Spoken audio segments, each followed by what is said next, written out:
So exciting to see both of these players take the stage and start competing in this event because these are two incredibly strong trainers. Of course, Carlos Eduardo Verastegui has had a finals appearance already this season at the Lima special event and has had great placements in international championships in the past, but has finally made it to the finals with an opportunity to be the champion. Yeah, and versus Pietro, of course, Michal Caludura Silva, Gdansk regional finalist only this season. At the same time, in parallel with his brother as well in the Masters division. But of course, we know that he is the London EUIC champion in the juniors division of 2023. So looking to try to nab up a new title, a new IC in a new division. Absolutely had a dominant season in 2023 as a junior, having now aged up into the seniors division, has already established himself as a key threat for all of the other seniors out there to take into consideration. And this is the team that Marco said he and Pietro worked on. This is that male Ndidi with the Psychic Seed Sneasler plus Talonflame Tailwind Hyper offense. Yeah, and this is definitely Nielsen brother inspired over in the EU region. We've got the multitudes of having the Blood Moon Ursaluna, Talonflame core, accompanied by male Ndidi Sneasler. You could easily bring those four nearly at every game, but then Amoonguss and Dragonite act as certain pieces in order to be able to check certain, of course, matchups. But at least in this scenario, we see male Ndidi does have that Psychic Terror. If it is allowed more breathing room, it actually picks up some really important damage couch and starts whittling everything down for the Sneasler to Oko. Absolutely, and a couple of interesting techs on there, like the Terra Dark on Sneasler, as well as the Terra Steel for Dragonite instead of the Terra Fairy that has been most popular. But here is Carlos Eduardo Verastegui's team. This is a classic team that we have seen in the Regulation H meta with the Magmar, King Gambit, Dragapult, Sneasler balance. Yeah, I think this is definitely Michal Kelsch inspired as well. One of the best EU region players, but of course a bit of a own take from Carlos Eduardo's side. We've got the Sneasler Grassy Seed accompanied by that Rillaboom, which those two versus a male Ndidi and Psychic Seed Sneasler definitely spices things up in this matchup, and we were talking a bit about it as well, Evan. We definitely feel like there's great potential to actually see both duos coming to the fore. Yeah, it could be a terrain battle over activating your seed to also activate that Unburden boost to double your speed as you consume your item. Of course, we also have just incredible offensive power coming out from the Terra Dragon Dragapult that has made an appearance here in the finals. This has been a team that Carlos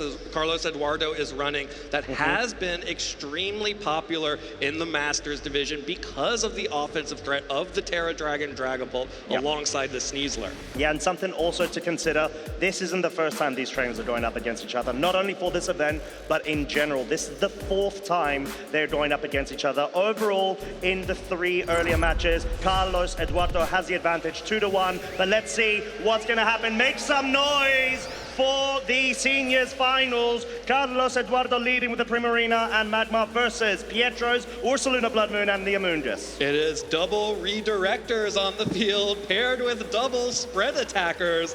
Primarina and Ursaluna will be happy to ignore the Rage Powders or Follow Me's coming out from either side, but very interesting to see the Magmar out there in front of the Amoonguss. You hate that if you are the Amoonguss player. Yeah, and no bringing the Talonflame just yet, which is fascinating. Normally you'd think you want to be able to get that immediate offensive pressure on the field, but having the utilization of the Terra Normal accompanied by redirection, it really does prove that it's a really good place to start picking up those immediate KOs if possible. Yeah, well, speaking of immediate offensive pressure, Terra Normal on Ursaluna Blood Moon is scary. And actually, it's so scary, all three Pokemon on the field have protected itself from that Ursaluna. Very good observation there, of course, but I think one of the most crucial things of Carlos actually going on the protect front is to be able to waste that Blood Moon. You want to be able to avoid those immediate KOs as best as you can because you're not able to use that move a consecutive time. So Carlos actually identified Primarina could be well placed here in order to start whittling down that Blood Moon offensive lead and sort of trying to force the hand of Pietro to have to bring a potential mail-in DD and Sneasler in the back. As we were talking about just now, Evan, the terrains may potentially be quite crucial if both of our trainers have that mode in the back. Well, Pietro at least has not brought that mode, instead opting to switch in the Dragonite here. Amoonguss has switched out, will not be able to get anything done against this Magmar, and Dragonite's just going to tank that overheat from Magmar. Intended for the Amoonguss, but multi-scale Dragonite tanks it like a champ. And Ursaluna wisely did not go for the Earth Power or the Blood Moon on turn 1, so we could get the one-hit KO on turn 2. KO number 1 for that Blood Moon, and actually outspeeding the Primarinas, which tend to not be trained to that point to be able to capitalize off of, let's say, max speed, modest Blood Moon Ursalunas, as you do, of course, have that Tailwind support and the duality of being able to set up that Trick Room via the Mailer in DD. But most crucially, right now, Carlos is already a Pokemon down. We see the Sneasler being brought in, which is definitely the right Pokemon in the face of this Ursaluna that cannot get typed from that weakness to the fighting. Right, the Ursaluna having gone for the offensive Terra Normal means it will always be vulnerable to a close combat from the Sneasler. And now the Sneasler is the fastest thing on the field, with both the Ursaluna and the Dragonite, even with its multi-scale broken, is a little bit afraid of the Sneasler. We heard Marco talking about not wanting to risk Dire Claw rolls here. Yep. Gonna have to risk one, potentially. Well, yeah, for sure. And at this situation, if you can guarantee pick up a KO onto that Sneasler, if there isn't a Grassy Seed proc on the field, then that's really good spot. But there it is, Rillaboom saying, I actually don't want that to happen. I want to be able to get myself straight out of that range and apply that offensive pressure, whether that being a close combat KO onto the Blood Moon Ursaluna, which I highly doubt, given we could easily see a defensive Protect come out. Absolutely, or a switch from the Ursaluna, which is what happens on Pietro's side. Amoonguss will be the option brought to replace that Pokemon as Sneasler gets the Dire Claw onto Dragonite. Big damage, no procs on it, but here comes the Scale Shot. And a couple of big important things happened on that Rillaboom switch-in. It activated the Grassy Seed, which boosts the Sneasler's defense so it survives this Scale Shot, even with all 5 hits of the Scale Shot. And it will still outspeed the Dragonite even after the boost here. Yeah, exactly, due to its Unburden ability. And in this situation, you're really primed to be able to have all of the offensive and disruption sort of pressure from Carlos's side. You've got the Fake Out, you can easily go in to the Amoonguss for, or even the Dragonite at this point. You need to be able to pick and choose. Both of these Pokemon are capable of going for the Protect, so it's just going to really come down to which Pokemon to prioritize on. Pietro feels relatively comfortable in order to try to get perhaps a redirection option on the field. We know that Rage Powder is still available, so probably just going to go for the very safe double Protect in order to stall that out. Yep, no fake outs this turn for Carlos Eduardo, as both the Amoonguss and the Dragonite will protect themselves. Also no switches coming out from Carlos Eduardo, which means this fake out will just whip into the Amoonguss. Now Sneasler also gets to whip a Dire Claw, this time into the Dragonite. But now the Amoonguss is free to Rage Powder away any attack from that Sneasler. Yeah, and that's essentially what Pietro's looking to do in order to start actually whittling down that Sneasler. If you can focus down on it and connect with a Scale Shot, you're in a really good spot, speed-wise as well, but Carlos is very well aware of this matchup and how to approach it, so I wouldn't be surprised to actually see the Sneasler go on the defensive, go for a Protect, and actually potentially try to go ahead and pivot that Rillaboom in order to bring that Magma and have that redirection available, allow the Sneasler to actually survive for yet another turn, because it's such a crucial piece to Carlos' strategy in order to hope to try to come back versus Pietro's 4. And we do have to note that Dragonite is not running extreme speed. It is the Stomping Tantrum version, which means it can't outspeed the Sneasler and just goes down to this Dire Claw. No redirection coming out from Pietro's side, as it is just going for a Spore into the Sneasler instead, and will happily tank this Wood Hammer from the Rillaboom as well, dealing again more damage back with Recoil and Rocky Helmet than it took in the first place. Yeah, and the Spore is unobstructed, able to target down that Sneasler, of course. No sort of defensive switch-ins there to try to catch out that Spore with that Magma that, of course, does have the Vital Spirit, so it'd essentially be immune to it. However, we actually get a bit of a sneak preview here. Male Indeedee is so well placed versus Carlos's team right now. You're able to, even without Terra Psychic, just deal so much damage, especially given the fact that the Amoonguss actually does have Sludge Bomb. It's going to be able to super effectively threaten the Rillaboom, maybe even to the point that even if it is an Assault Vest Rilla, it might even go down. Yeah, the double up of Expanding Force plus Sludge Bomb is still extremely scary to that Rillaboom, which has lost terrain. So its Wood Hammers are are not as powerful, and Grassy Glide is off the table, does not have the priority anymore to attack into either of these Pokemon. That being said, it is Assault Vest, so it may just be able to defend against this onslaught, but instead, Carlos Eduardo is going to protect that key piece of the team. Yeah, and I think Carlos is really hoping for a wake-up, if possible, but of course that's just not going to happen. That's not the case. Sneasler had the mandatory sleep, and it will fall down to this Expanding Force. Question is, does the Magmar survive? It should. From that range, Sludge Bomb should not be enough to be able to do so, even if you do pick up a cheeky little secondary effect, Poison. But most crucially, Rillaboom is going to come back onto the field. It's going to have Fake Out available. It's going to have the grass terrain via its Grassy Surge.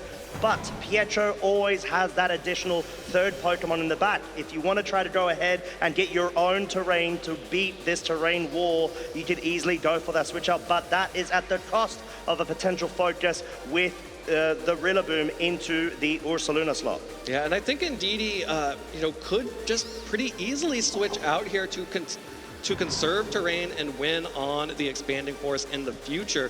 Definitely would be enough to pick up the KO on the Magmar and would deal good damage to the Rillaboom if Amoonguss has the opportunity to just focus it down with the Sludge Bomb. Yep. But Magmar does still threaten big damage with Overheat. Yeah, and I think in this situation, you have to try to scout out whether there's going to be a Protect from the Magmar or not, where I could easily see being the case in order to allow itself to be able to redirect the following turn. But we do have the Terrestrialization. It will be the Terrifier on the Rillaboom in order to be able to go ahead and better protect itself. Yeah, not going to do anything to the Expanding Force, but will help against a Sludge Bomb from the Amoonguss. Single target Expanding Force, not enough to pick up the KO on Magmar without the support of terrain, which means Overheat lands, but 4 hit points remaining on Amoonguss. Rillaboom fires right back with a Wood Hammer and knocks Indeedee all the way down to Focus Sash, and all of a sudden, Carlos Eduardo Verastegui looks like he is in a great spot. Yeah, Carlos Eduardo really needed that KO with the Overheat onto the Amoonguss in order to feel a bit more better place going up against Male Indeedee, because at least it would have guaranteed the grassy terrain was still available in the field. I forgot, the Terrestrialization means that this Amoonguss is now protecting everything on Pietro's side. Yeah. Pietro, with that Amoonguss barely hanging on, now gets one more attack that it gets to protect from one of its friends. Yeah, and that's why it's so crucial. If you're able to get rid of the Amoonguss, you still have the terrain. Blood Moon Ursaluna comes in. You'll probably still have that Magma as well, and you can try to at least better place yourself to hope for a KO onto the Blood Moon. But it looks like Pietro's been able to find a very solid strategy going into this. They did have practice from before. They have played earlier on in round number 6, I believe, yesterday, where unfortunately Carlos was able to go ahead and get that win. It seems like Pietro's really learned from that. Pietro definitely has learned from that, and you can see critical damage coming out from the Rocky Helmet. Another Expanding Force will be enough to pick up the KO onto Rillaboom, and any attack from Ursaluna will absolutely pick up the KO, and that's going to give Pietro an advantage into this set. Game 1 lead, Game 1 win heading into Game 2. Yeah, and that's essentially what you need. You need to be able to capitalize off of all of this momentum and really force your opponent to rethink their strategy and board position. Actually feel all of the pressure from their side, because they really need that win. They can't afford to lose any sort of piece momentum going into it. And at this point, it's not necessarily that Carlos chose wrongly. It's more more so that he lost the Primarina so early on in this set. Instantly to the Blood Moon. And at this situation, he was already trying to like fend for himself as best as he could with 3 out of 4 Pokemon. There is the Expanding Force, a critical hit just to go out in style in game 1. And Pietro Nihal Calidora Silva is up 1-0, 1 game away from becoming our Latin American international champion. And what a way to be able to do it. Like we mentioned, Pietro and Carlos Eduardo did run into each other earlier on in this tournament in the Swiss rounds, but the fact that you're able to come from the back, you know that Carlos Eduardo has got a really good record against yourself as well, really just goes to show that Pietro's really put in so much work in being able to better figure out a way to approach this. You don't typically see a Blood Moon Ursaluna and a Moongus lead. However, it just seems like these trainers are already a couple of levels down the mind game battles. Pretty deep in understanding, you know, the flow charts that you would normally encounter in, let's say, a game 1, you haven't played against each other, versus a game 1 from a second set. Yeah, and I think a couple of really important choices were made in Team Preview. In particular, that Primarina meant leaving King Gambit at home. Yeah. King Gambit, of course, with that dark typing is a huge counter to the male Indeedee, which can do literally nothing against it. That's a Pokemon that I suspect came out in their Swiss matches and is why Carlos Eduardo left it behind today. I want to see it. Yeah, and it makes so much sense. However, it does feel threatened by a potential Blood Moon Ursaluna focus of, let's say, either the Earth Power, if it doesn't Terra away out of its Steel typing, or the Blood Moon, especially Terra Normal, if it has Terra'd outside. And that sort of allows itself the position where you've got its susceptibility. But we typically do see King Gambit really like being led with a Magma by its side. So that is still susceptible to a Blood Moon to a certain extent, although it forces scenarios of either you go for the Earth Power KO if you can pick it up onto the Magma, and you have to play a bit of mind game. So that mode might actually be something that Carlos may consider, given the fact that Primarina wasn't able to essentially get any usage from that game 1. It just felt like it was a wasted slot. Yeah, the Primarina getting picked off by that Blood Moon instantly was extremely unfortunate for Carlos Eduardo. But again, Pietro played some of those first couple of turns very well, protecting the Amoonguss from the overheat from Magmar with the Dragonite. But Carlos Eduardo was able to very easily bring himself back into it with good Sneasler play, and it looks like Carlos Eduardo disagrees, loves the Primarina, still believes in the Primarina, and now paired up against the Indeedee male and the Blood Moon Ursaluna once again. This is such a solid lead from Pietro, where it forces a Rillaboom to have to sort of come in, or potentially come in order to be able to nullify the Psych Terrain spam from the Expanding Force, and actually have a bit more of focus of the Fake Out pressure onto the Blood Moon Ursaluna following, because right now Blood Moon wants to go for the Terra Normal Hyper Voice accompanied by an Expanding Force, maybe pick up a KO, which may give a bit of incentive for Carlos to actually opt to go defensively, try to scout things out, and force that early Terra in order to try to capitalize off of it towards the later stages of the game. Yeah, this is just a ridiculous amount of offensive pressure that Pietro has on the board right now, and will replace the male Indeedee with Amoonguss, just in case Pietro needs to protect that terrain. Here's our Terastallization, the first one of the game. It is again the Terra Normal Blood Moon. Yeah, and I guess this checks out. I'm probably expecting the double protect from Carlos' side, because if Pietro identifies that there's a case to go for the Blood Moon, at least you're able to expend that slot, not allow it to be able to get pulled off immediately after and threaten that Magmar KO. So a really nice play from Carlos here, wanting to play a bit more safe, even though they've got the back against the wall, as we do see the Blood Moon, which means Hyper Voice feels like the main offensive threat that Pietro will have to lock in if he wants to attack with that Blood Moon. And that is a huge difference from game 1, where Pietro went for the Earth Power, preserving the Blood Moon for this second turn. Now has to either protect or use a different attack to make room for Blood Moon to recharge next turn. And this may allow Carlos Eduardo to finally get some use out of this Primarina. Yeah, and that's essentially what you need right now. You need to be able to capitalize off of Life Orb damage boosted Primarina, which in comparison to other Pokemon, doesn't hit as hard, but at least in this matchup, it's able to deal the spread damage and start whittling down the resources Pietro has to play with, because Pietro doesn't necessarily have a very bulky team. He does have a very hyper-offensive one, and if you can remove one of those pieces, you're able to completely start dismantling the team. But Rillaboom's on the field. A perfect switch from Carlos Eduardo to bring the Rillaboom in right now.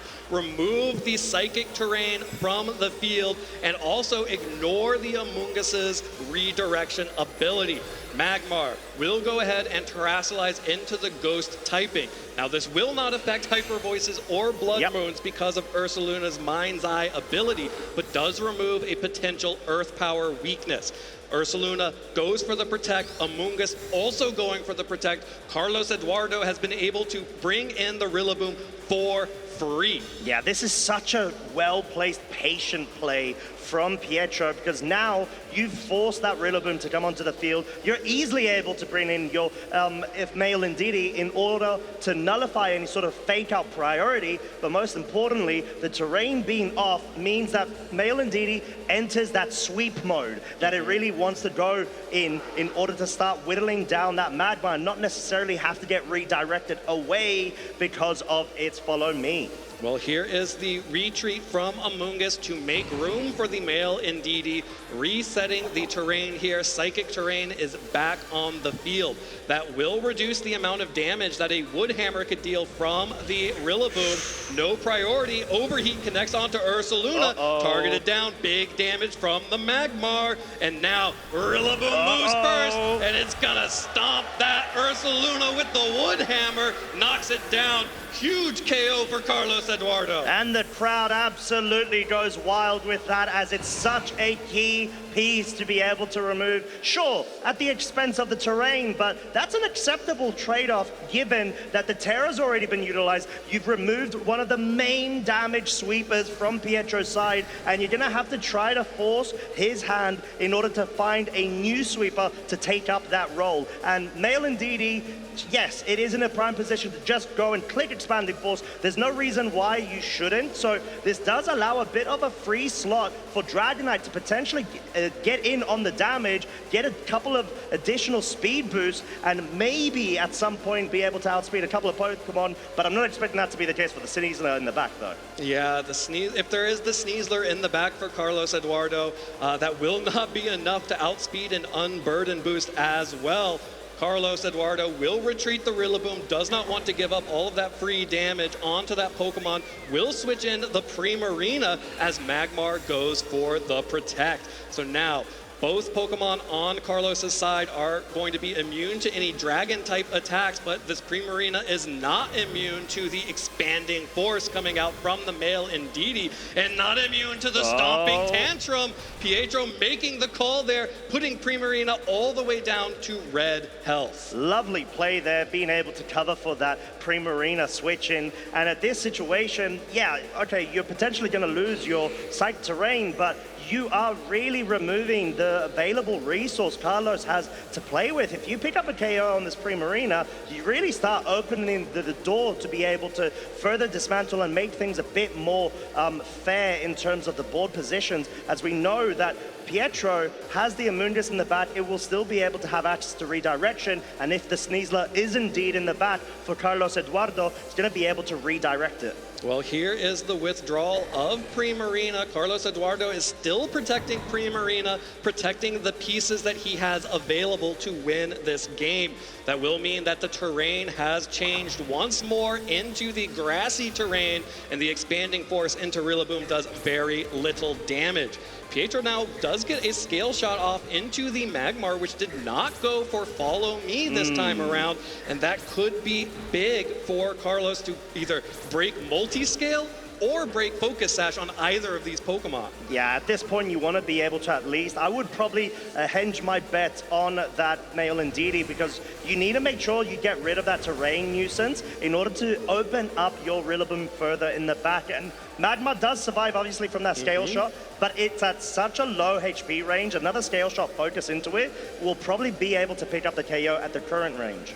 Yeah, I believe that would be able to pick up the KO, but Pietro is starting to run out of resources, has lost the Ursaluna, has lost the Focus Sash on the Indeedee, is going to need to make something happen with this Dragonite in particular to get back into the game, because Carlos Eduardo still has all 4 Pokemon and has not revealed what the 4th Pokemon is. Yeah, I do feel like it's probably going to be the Sneasler because it's so well placed, especially to be able to capitalize off of a Tailwind Ring or Scale Shot speed boost from Pietro's side of the field. And being able to at least threaten with such an offensive Pokemon, we already know it's not only fast, it's very powerful, really allows yourself to be able to sweep with it towards the end game scenario. But Amoonguss switching out right now, Pietro wanting to be able to bring the Psych Terrain back in the future. Seems like Carlos Eduardo very like-minded as well. Yeah, everyone agrees the most important thing about this game is maintaining control over the terrain. Both Rillaboom and Indeedee have switched out, and Magmar catches the Amoonguss on the switch-in with a taunt. That is the worst possible move that Amoonguss could have taken at that point. That is so huge in order to be able to just nullify its effect and as a slot. Now, all of a sudden, Pietro may feel really forced to either go just for the Sludge Bomb or maybe even bring that Psych Terrain back on the field with the male Indeedee. But most importantly, the Dragonite at this point, it's probably going to have to go for the Scale Shot into the Magma, which invites a potential no follow me from Carlos's Magma and just capitalize off of going for the Moonblast. But no, that's not the case. Redirection's out. Redirection is out. Magmar is going to make sure that Primarina gets an attack off in this game. The Scale Shot's actually going to be very close. Needs all 5 hits, it might look like, if it's going to pick up this KO. That's not enough. Needs one more. Gets the 5th hit. Magmar will go down, but Primarina will be able to fire off a Moonblast here. Critically, Pietro still has multi-scale up, so Dragonite will still be able to survive one Moonblast here, but that will then break the multi-scale and make it so much more vulnerable to some of these other Pokemon in the back. Yeah, and it took so much damage, and that's the power of Life Orb Primarina, ladies and gents, but it is out for this game too. Sludge Bomb able to pick it off. Now all of a sudden we've got Pietro's 3 versus Carlos Eduardo's 2. Yeah, these are the final 2 Pokemon for Carlos Eduardo. He has been able to deal good damage to the Dragonite and to the Indeedee in the back, and this Amoonguss is stuck only using offensive attacks, so does not have the redirection available just yet. Yeah, and in this scenario, we already know that we've got Pietro probably going to be able to guarantee that Psychic Terrain win. However, to what cost? Yeah. Carlos is going to be able to bring that Rillaboom back in, but most importantly, the terrain's currently on the field. If the Sneasler is indeed the final Pokemon, it's going to get the Grass Seed proc, it's going to have that activated Unburden, and there it is. And it's in a prime position now that there is no redirection available on this Amoonguss to be able to start trying to focus down on whittling down Pietro's availabilities. That is absolutely true. The Grassy Seed boosts the defense of Sneasler and activates Unburden. So Sneasler's speed has been doubled, just like Dragonite's has, but that means that Sneasler will still be faster. Amoonguss has to either go on the offensive or switch out to the Indeedee, and that's going to be a really tough decision to make because that's just going to be a sacrifice. Exactly, because its Focus Sash was already broken thanks to that Magmar's overheat in the prior turn. So this is going to be a very decisive turn that honestly will potentially even prove to be the final result of this. Pietro may be able to win the International Championship right here, right now, but if there's one wrong move, Carlos Eduardo may potentially force that game 3. This is so tense. It is so tight right now. Indeedee switches in. Dragonite will be protected from an attack from Carlos Eduardo's Pokemon, but that's the acrobatics coming out from the Sneasler, not targeting down the Dragonite at all. Sneasler deals some big damage to Amoonguss. Not enough. Amoonguss, 12 hit points. In game 1, it survived with 4. Now with 12, fires back a huge Sludge Bomb into the Rillaboom and poisons. No dire claw effects, only sludge bomb poison onto the Rillaboom. Oh my lordy, this invites a potential Amoonguss. I was gonna say switch out, but it might not necessarily need to do so. Now that Taunt has expired, you wanna be able to outspeed, pick up the KO right now. You can, with this male Indeedee, you can actually make sure you win this game if you are Pietro right now, but there's a switch it. Pietro is switching out the Indeedee, brings back in the Dragonite instead. Going to reposition as Amoonguss is protecting. Pietro wants to make sure there remains redirection available on this field as a close combat still picks up that KO into Dragonite. This is quite tough because I feel like Pietro's trying to play a bit more safe here, not wanting to be able to fall short of a potential protect from the Sneasler. You want to be able to pick up the KO at the same time, or at least guarantee the Rillaboom does go down because of the poison that had been inflicted in the previous turn. So now we have got an Amoonguss in front of the Sneasler. Redirect is online. Male Indeedee is on the field, and you are one expanding force away from an IC win. It is really, at this point, just as simple as clicking the Rage Powder and the Expanding Force to pick up this KO on Sneasler. It does, of course, and we are going to see the handshake with Pietro going ahead and wrapping this up. And that, with that Expanding Force, Amoonguss goes down, but Sneasler is going to be right behind it. Pietro Nihal Caludora Silva will be your international champion here in Latin America in the seniors division. And what a triumphant victory from himself, actually navigating that so incredibly well.